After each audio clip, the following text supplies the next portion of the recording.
Well, to start our second half of the evening, we've got somebody who gave Stephen Harper a little bit of a sign.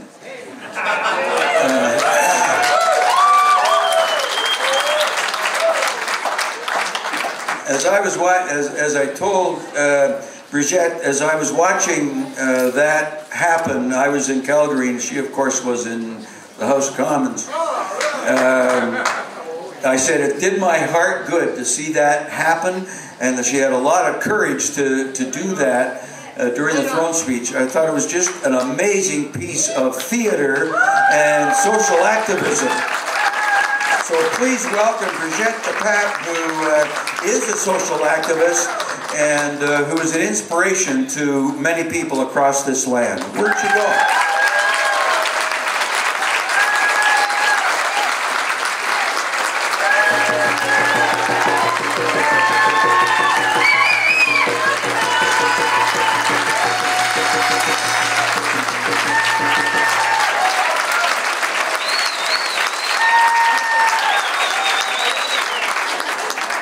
I must say, on that day in the Parliament, I was so scared.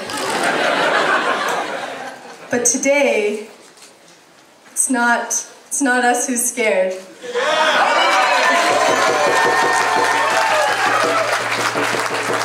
It's Stephen Harper at the Conservative Convention delivering his speech, because he knows that a pillar of Conservative power has been shaken. I have another sign today. It's a $90,000 check. I told my grandpa that I was coming to this counter-conservative convention, and he said, "You know, they're doing a lot of the work for you." Sort of like they've shot themselves in the foot, but it's more like they've been paper cutting themselves with this $90,000 check. So this is an exciting time to be meeting together here. I felt when I was starting out as a young person who was discovering the world, it was really a key turning point for me when I came to a convention that was hosted by the Council of Canadians around the G20 summit. So I want to thank the organizers so much for putting on this event, for bringing us together today.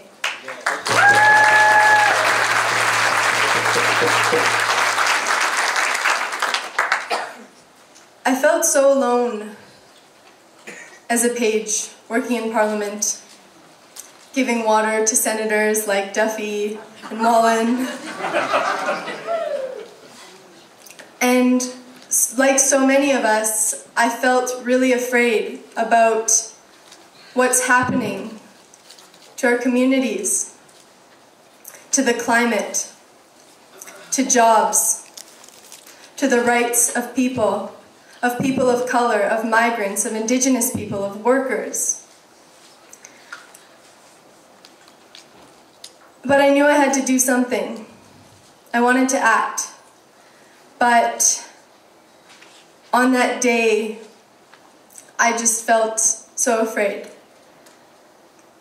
I was standing there, and then I saw the Prime Minister, Stephen Harper, and the Governor General, and all the Conservative politicians, all of the senators, and I was getting cold feet. But then I thought about the people who are most impacted by Harper's agenda. The people who are being displaced from their homes because of climate change.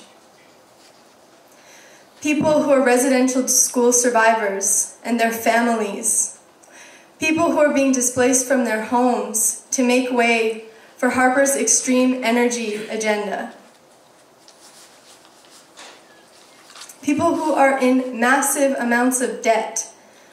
And then we have Harper, who is cutting taxes for the richest and then ignoring the rest of us. The strength of you, The strength of all those people to wake up another day and to commit to defending their families and their communities and their loved ones. We're in this together. And it is such an important thing to come together like this. Why are we here? We are here because we oppose the conservative agenda.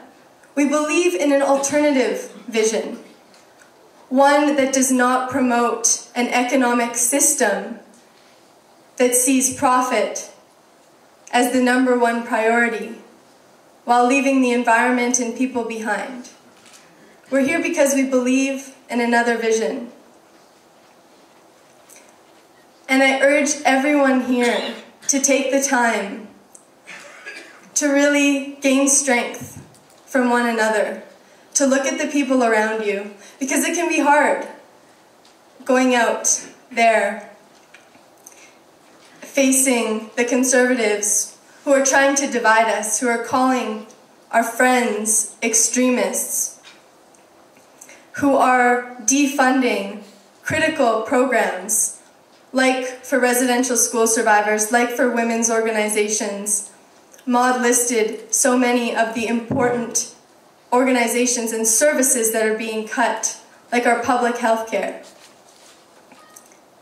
But there is so much strength in this room, and there is so much strength in this movement. And we've seen it. We saw it during Idle No More, when people decided to get out of their homes, turn off the TV, and take part in a round dance. We saw it with Chief Spence when she went on hunger strike, the sacrifices she was making for her community and for all of us.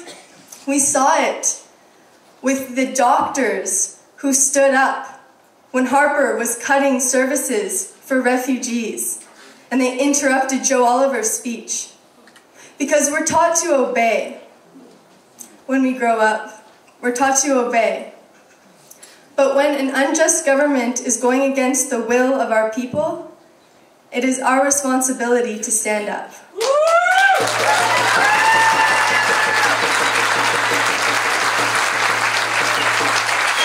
How are we going to shake those pillars of power that are holding up the conservative government? Jim spoke about that very strong pillar of power that is holding up the conservative government, and that is this false belief that they're good economic managers. How can we shake that pillar of power and reveal the truth?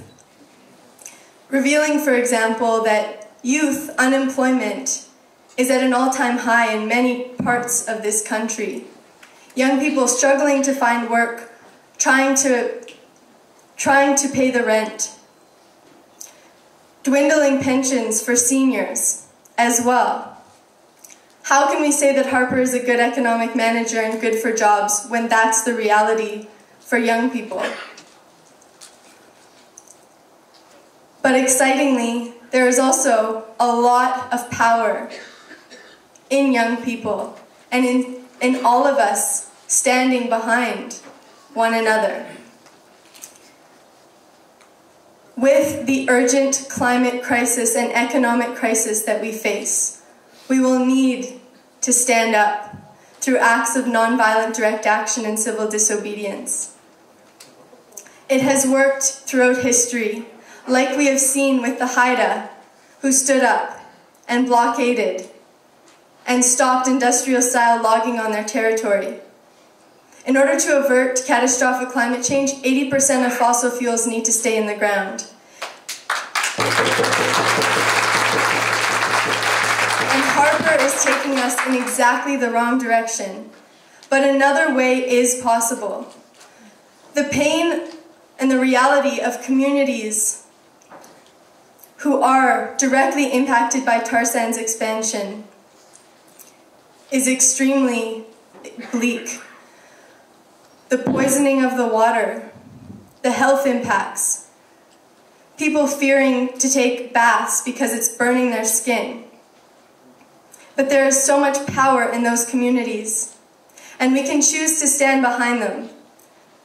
Communities like Crystal's, who's mounting a legal challenge against the Conservative government.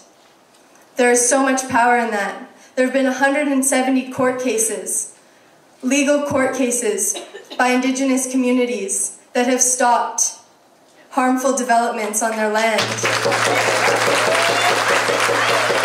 And this court case with the Beaver Lake Cree Nation is an incredible opportunity to really stand up and oppose tar sands expansion.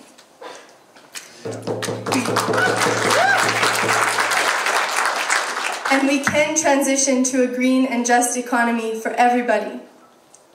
With the crisis of youth unemployment, there's also an amazing opportunity for youth green jobs.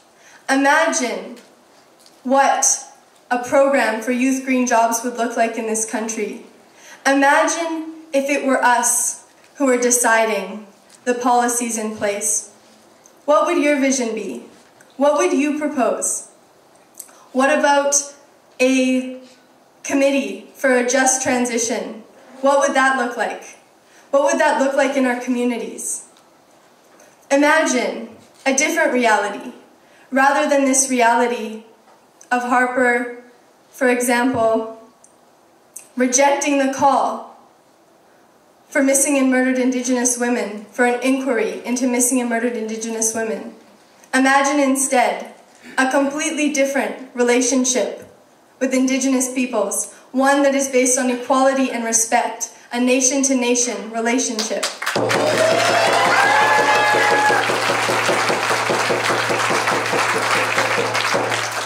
Everyone deserves love and respect.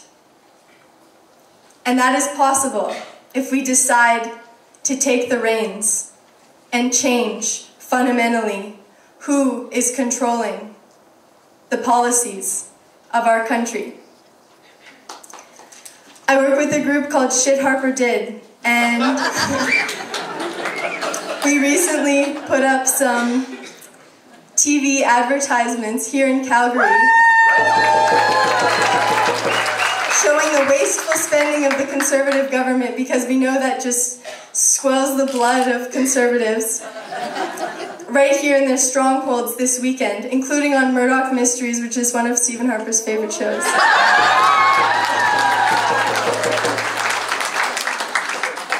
I fundamentally believe that we can change the direction of this country, but it's going to take all of us, and we have the skills. It's just a matter of getting organized. Shit Harper Did has been doing activism, creative activism trainings in nonviolent direct action to give young people the skills that they need to take direct action. So I would urge you to visit shd.ca and to donate if you would like to fund young people taking direct action. I'd also like to invite you to a creative activism workshop tomorrow so that we can meet each other and we can get those skills and we can really get organized. This is an amazing convergence of so many different people. There's a workshop that's happening at the Community Wise Resource Center tomorrow at 3:30 p.m. and it's 223 12th Avenue South. Southwest. Thank you. Yeah, welcome to Calgary. Thank you. And for all of those who would like to commit to taking nonviolent direct action and to coming out to the workshop tomorrow, would you please stand and join me?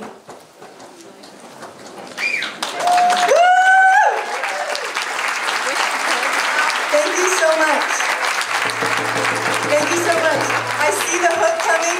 I am so excited to be meeting you all and to be organizing with you to change the direction of this country. We can do this.